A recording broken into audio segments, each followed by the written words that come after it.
Romney's third recovery as Michigan and Arizona vote. President Obama's big achievement is an election problem. And we'll tell you what Hawaii and North Dakota have in common, and it's not the weather. I'm Frank Newport, Gallup Editor-in-Chief. I'm Susan Page, Washington Bureau Chief for USA Today. And this is Election Matters.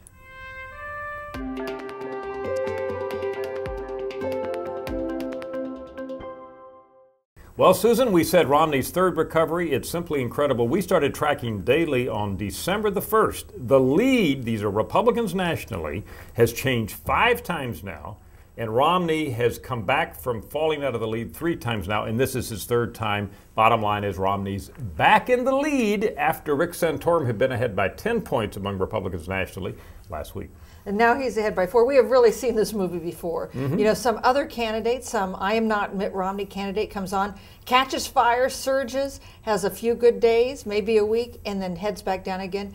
And Mitt Romney turns out to be the candidate who seems to have some ability to survive. But why doesn't he just stay up all the time? That's the real key. Because Santorum, he won 3 states, Colorado, Minnesota, and Missouri. And all of a sudden he vaults into a 10-point lead. I mean, it's very, very shaky, whatever Romney has, apparently. Well, the groups that we see switching include conservative Republicans.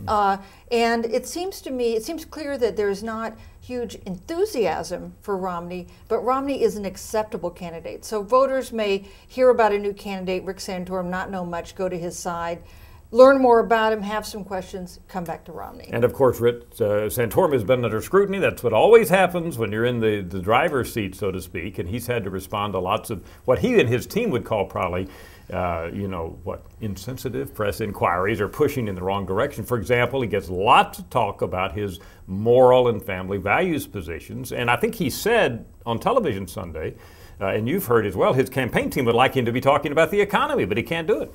Well, he can't, and they blame the press for continuing to raise these issues. But what happens, I have to say as a reporter, is that you ask him a question about something like the separation of church and state, and he says something that is so provocative that it creates news, and then it's the question he gets the next day in the next news cycle. So he has had trouble moving off the social issues like abortion and contraception and religion that were his calling card when the field was much bigger. And our data show in a USA Today Gallup poll that when we ask even Republicans, would you rather have a candidate who you agree with morally, but not as good economically, or one you have confidence in to fix the economy, but you don't agree with morally, Republicans say we want the economy first. So if that's what he's trying to do, it's correct, right? The economy is where his focus should be based on the data. That's right. And for Republicans generally, this debate about social issues doesn't help them, we know, with independent voters, with the voters they're going to need to try to get when this nomination fight is over. Monday morning, you have a big story on our data on the health care plan, right? This is Obama's health care plan, although we'll come back to Romney in Massachusetts in a moment. But that's the signature issue. Obama's going to play it up as the best thing that he did in his first term. Republicans, of course, very critical of his health care plan. But right now, if you net it out, it looks like it's hurting Obama. It's not a sale that the White House has yet made with Americans. We find that 53% of Americans nationwide, 53% of Americans in these 12 swing states that we've polled say they support repeal of the law. They say they think the law was a bad thing, that it passed. The law does a little better in the nation as a whole, 50% to 42% think the law is a bad thing rather than good thing in the nation as a whole. In the swing states seems especially toxic, and a plurality of independent voters in swing states say it makes them less likely to vote for Obama for re-election. Yeah, and that's a real key, that somehow when we put now of course, who knows why people vote for whoever they vote for, but they say less likely to vote as a result of it. And that's the problem. There are not enough Democrats and independents that could vote for it, more likely to vote for him to offset the Republicans' negatives. Now, Romney, of course, has his own health care law. It was passed, I believe, in 2006 when he was governor of Massachusetts. Republican opponents of him have said this is indicative of a liberal or more moderate position on your part and so on and so forth. But when we ask voters, what impact does Romney as governor of Massachusetts' law and health care have on you? They're much more likely than for Obama to say it won't make any difference either way. Maybe because they just don't know enough about it. Well, that's true, although among Republican voters in the swing states. So these are important voters for Romney at this point. 27% say that Massachusetts law makes them less likely to vote for Romney. Only 7% say it makes him more likely. So I think in this time period, it is a problem for Mitt Romney too. We did ask. I looked at Democrats, and they don't move very much in the positive. You know, Romney's people could say if he's the nominee, maybe that'll help him. with some, but it doesn't look like it's really going to have a at this point. But I really think, as I mentioned a moment ago, that's kind of inside baseball to the people that have been really involved in the Republican primaries. We don't know yet if he's the nominee what impact it'll have. One more thing happening on health care. The Supreme Court arguments are just a couple weeks away on the constitutionality of the law.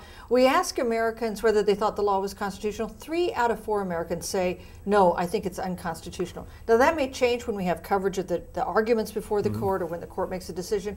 But at the moment, this is one more piece of bad news for President Obama when it comes to health care. And good to note there that that's perceptions. You know, people say, how can Americans know if it's constitutional? Even the courts don't know. The appeal courts don't know. That's why it's percolated up. We're not all lawyers. But it's good politically to know that. The average American, not a lawyer, you just say, is it constitutional or not? Their gut instinct, so to speak, is to respond to the question saying we think it's unconstitutional, which is telling in a political sense. Indeed.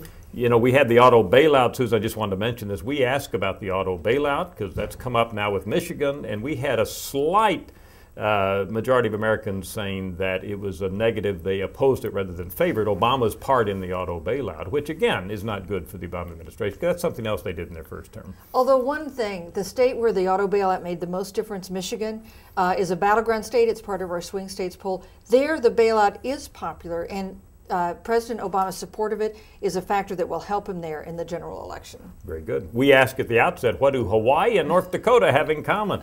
Have you been to North Dakota? I have. I have not. You've been to Hawaii. I have. I've been there. Anyhow, what do they have in common? Well, Hawaii ranks #1 in terms of a sense of well-being among its population.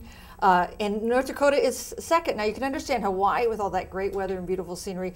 North Dakota, why do you think people there feel so good about things? Well, this is our Gallup Healthways Index that we do every night and report it, and we put together our well-being. And I think the answer is jobs. You know, when we look at job creation, North Dakota's at the top of the list because of the energy boom up. They can't find enough houses for the workers. They're booming so much.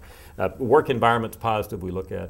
So I think it's not the weather, obviously, but people in North Dakota are happy because the economy's happy. But you know, that's an interesting story. If the economy ever turns around in the U.S., we're all going to be happy. That's why Bill Clinton probably was not impeached, because everybody was so happy with the dot-com boom in the late 90s that they overlooked a lot of things. He was impeached, but he wasn't convicted of his impeachment. So I think North Dakota is an indication of the economy really is at the base of everything. And the economy is booming there, they're happy. I would just note that my home state of Kansas does pretty well, ranks #7 in terms of well-being. Excellent. Congratulations. Is it the what, Jayhawk State? The Sunflower State, also Sunflower. The Jayhawk State. Okay, yeah. Very good. Okay, we'll see what happens. By next week, we'll be talking about what happened in Michigan and Arizona and looking ahead to Super Tuesday. Fascinating time period coming up. I'm Frank Newport, Gallup Editor-in-Chief. I'm Susan Page, Washington Bureau Chief for USA Today. And this is Election Matters.